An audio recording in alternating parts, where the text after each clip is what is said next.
बता दें कि 3 देशों की यात्रा के बाद दिल्ली पहुंचे प्रधानमंत्री नरेंद्र मोदी। पालम एयरपोर्ट पर मोदी मोदी के नारे लगे हैं। बीजेपी नेता ने किया प्रधानमंत्री नरेंद्र मोदी का स्वागत। तो बड़ी जानकारी आप तक पहुंचा रहे हैं। आपको बता दें कि 3 देशों के दौरे पर प्रधानमंत्री नरेंद्र मोदी रहे। 6 दिन का ये दौरा रहा और ऐसे में अब वो दिल्ली पहुंचे हैं और ये लाइव तस्वीर हम आपको दिखा रहे हैं। आपको बता दें कि जयशंकर विदेश मंत्री और इसके साथ ही प्रधानमंत्री नरेंद्र मोदी यहां पर, आपको बता दें कि स्वागत उनका किया गया है। मोदी मोदी के नारे लगे हैं और एक तरीके से यहां पर सम्मान किया गया है। और देखिए, लोगों का हुजूम भी यहां देखने को मिल रहा है। प्रधानमंत्री नरेंद्र मोदी ने जिस तरीके से भारत का झंडा विदेश में गाड़ा है। बहुत बहुत धन्यवाद। अब मैं आग्रह कर रहा हूं विश्व के सबसे लोकप्रिय नेता भारत के प्रधानमंत्री आदरणीय नरेंद्र मोदी जी से हम सबको संबोधित करें। जोरदार जयकारा से उनका अभिनंदन करेंगे। स्वागत है भाई, स्वागत है, स्वागत है भाई, स्वागत है आदरणीय मोदी जी।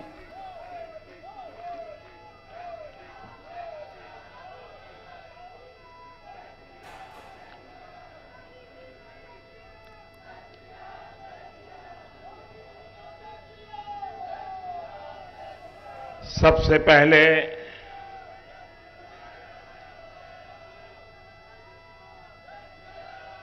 मैं इस पवित्र धरती को प्रणाम करता हूं।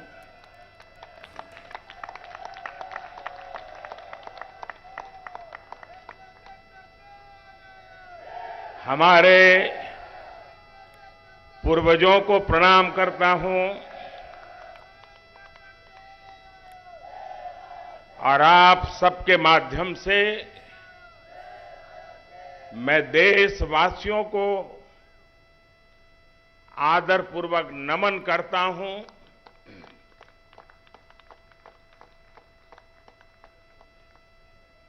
ये आप ही का पुरुषार्थ है, ये आप ही की परंपरा है। मैं तो दुनिया में जाकर के सब आपके पराक्रमों के गीत गाता हूं।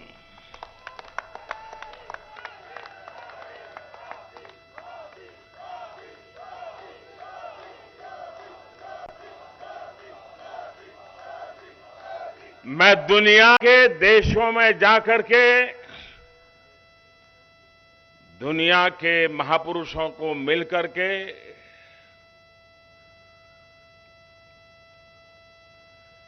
हिंदुस्तान के सामर्थ्य की बात करता हूं। हिंदुस्तान की युवा पीढ़ी की टैलेंट की चर्चा करता हूं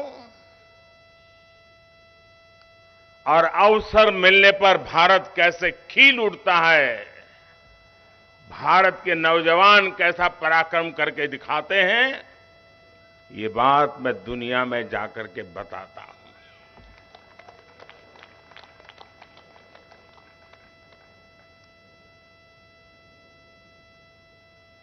ये बात मेरे खाते में इतनी जाती है कि ये बताते समय मैं संकोच नहीं करता हूं। मेरे देश की महान संस्कृति का गौरवगान करते समय मैं आंखें नीचे नहीं करता हूं, आंखें मिला करके दुनिया से बात करता हूं।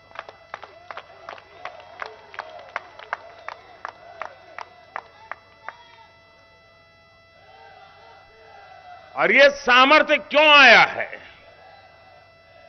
ये सामर्थ्य इसलिए है क्योंकि हमारे देश ने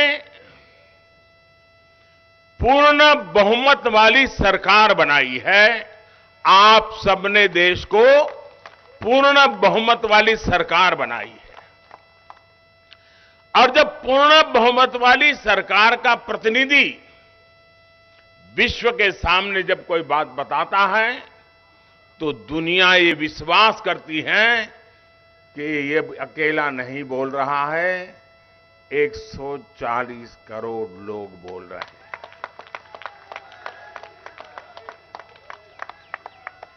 अभी नड्डा जी कह रहे थे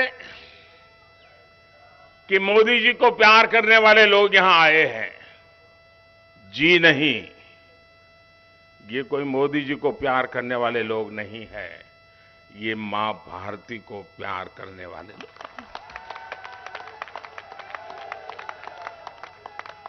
ये हिंदुस्तान को प्यार करने वाले लोग हैं। हिंदुस्तान का नाम रोशन होता है तो 140 करोड़ देशवासियों का जज्बा नई ऊंचाइयों को छूने लगता है। और मुझे बताया गया कि आप सुबह 3 बजे से आए हैं।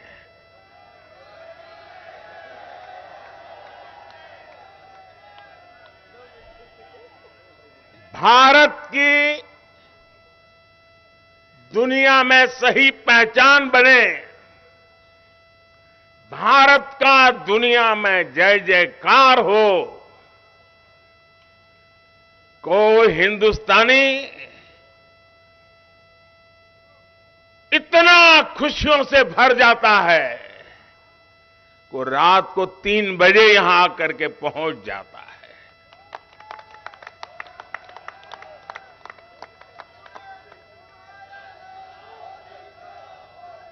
साथियों, ये यात्रा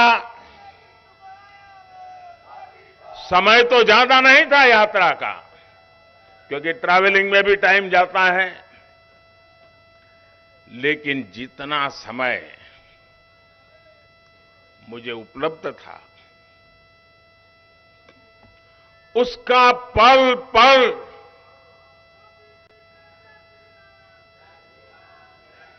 मैंने देश की बात करने में, देश की भलाई के लिए निर्णय करने में अपना समय पूरी तरह से उपयोग किया मैंने।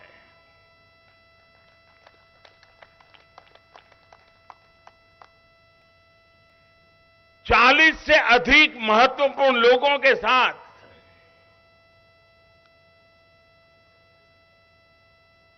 मिलने का अवसर मिला। और एक बात जो शायद हिंदुस्तान में जिसकी चर्चा बहुत कम है, और क्यों कम है वो तो समय बताएगा, जो भी नेता मिलते थे, खास करके G7 समूह जो दुनिया के समृद्ध देशों का समूह है, वे भारत में G20 के जो प्लानिंग हुआ है और उनके देश के लोग उन मीटिंगों में यहां आए हैं, वापस जाकर के उन्होंने वहां रिपोर्टिंग किया है। भारत के नागरिकों ने G20 समूह की करीब 150 से ज्यादा मीटिंगें हो चुकी हैं। 100 से अधिक हिंदुस्तान के अलग अलग कोने में मीटिंगें हुई हैं और दुनिया के 40-45 देशों के प्रतिनिधि उसमें आए हैं। और उन्होंने जाकर के वहां जो बताया है, भारत के लोगों ने जिस प्रकार से उनका सम्मान किया, स्वागत किया, ये जो वहां बताया है, उसका इतना प्रभाव उन लोगों के मन पे है कि भारत की इस ताकत की पहचान हमें G20 समूहों की मीटिंग में गए हुए हमारे प्रतिनिधियों के माध्यम से मिली है। हम बहुत अभिभूत है। कौन हिंदुस्तानी होगा जिसको गर्व नहीं होगा दोस्तों?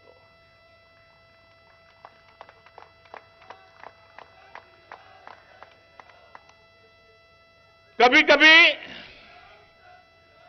भारत की महान परंपरा के प्रति दोस्तों मैं सच कहता हूं, आप भी हिंदुस्तान की संस्कृति, हिंदुस्तान की महान परंपराओं के संबंध में बोलते समय कभी भी गुलामी वाली दिनों की मानसिकता में डूब मत जाना दोस्तों। हिम्मत के साथ बात कीजिए दुनिया से। दुनिया सुनने के लिए आतुर है, जिज्ञासा है विश्व को। जब मैं ये कहता हूं कि हमारे तीर्थ क्षेत्र पर हमला स्वीकार्य नहीं है, तो दुनिया भी मेरे साथ देती है। दोस्तों,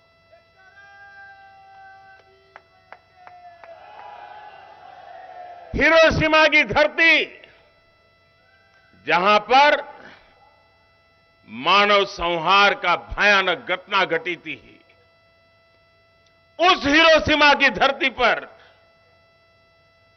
जब पूज्य बापू की प्रतिमा लगती है, शांति का विश्व को संदेश बड़े गर्व के साथ हम पहुंचा पाते हैं। जी,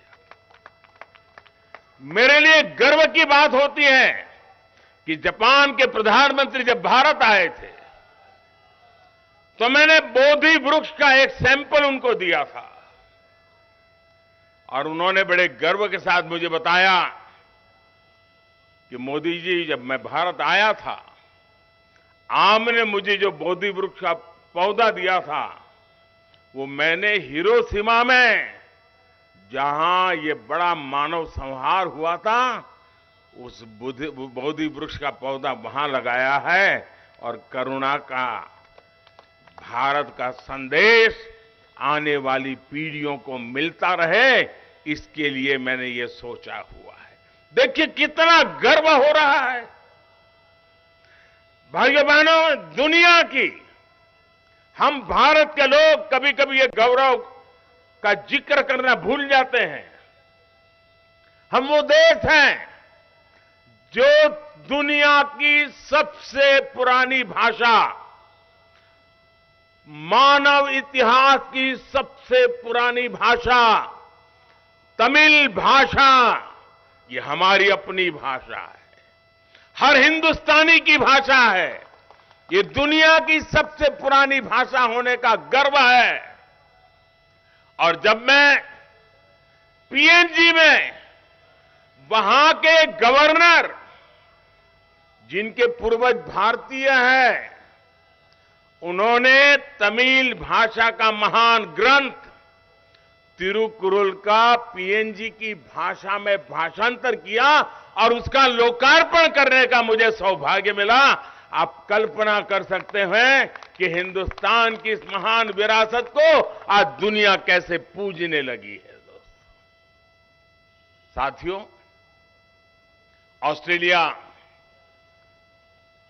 उसके संबंधों में बहुत उतार चढ़ाव के दिन देखे हैं देश ने, लेकिन वो देश आज भारत को अपना मानता है, भारत को सम्मान से देखता है और वो भारत भविष्य के साथ अपना भविष्य जोड़ करके देखता है। ये अपने आप में हर भारतीय के लिए बड़े गर्व की बात है। और मैं देख रहा था, कल जब मैंने देखा कि पूरे ओपेरा हाउस पर हिंदुस्तान के तिरंगे रंग की रोशनी करके उन्होंने भारत को सम्मानित करने का बहुत ही उम्दा प्रयास किया था। का जो समारोह था, हिंदुस्तान के लोगों ने उसको देखा है, दुनिया ने देखा है, लेकिन सबसे बड़ी बात लोकतंत्र। तो प्रधानमंत्री नरेंद्र मोदी को आप सुन रहे थे। आपको बता दें, 3 देशों के दौरे के बाद वो भारत लौटे हैं और उसके बाद दिल्ली के पालम एयरपोर्ट पर उनका संबोधन आपने सुना, जिसमें तमाम तरीके की बातें प्रधानमंत्री नरेंद्र मोदी ने कही।